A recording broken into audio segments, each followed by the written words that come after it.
Buenos días, buenas tardes, buenas noches. Aquí STM Servicio Técnico. Hoy estoy con un lavarropa Lombi, que estamos haciendo cambio de estrella, rodamiento retén y el fuelle donde se rompió la estrella. Ese pedacito va acá. Esto pasa por falta de mantenimiento. Por lo visto también hace un tiempito que está parado este lavarropa porque ¿ves? Está todo oxidado. Acá hay que cortar, gastarlo con la moladora, cortar acá arriba, porque esto es imposible sacarlo. Así que hace un tiempo que está parado. Se está oxidando el acero inoxidable.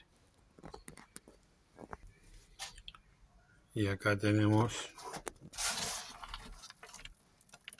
el exceso de jabón y un poco de todo. Falta de mantenimiento, podrido.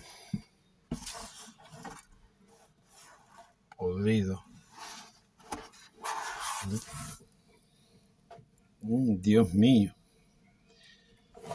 Hay que lavar todo esto, sacar y lavar todo. Todo podrido. Entonces se empieza a romper el rolemán. Dentro de todo el rolemán no está tan malo. No está tan malo como podía haber estado.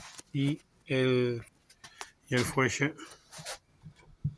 sucio, bueno, hay que cambiarlo. Vean que está la goma esta. Pues empezó con el rolemán, se cae el tambor y donde toca. Entonces empieza a ver roce. Por suerte no rompió nada, Cuba nada, mire, ¿ves? Ahí rozó el tambor. Acá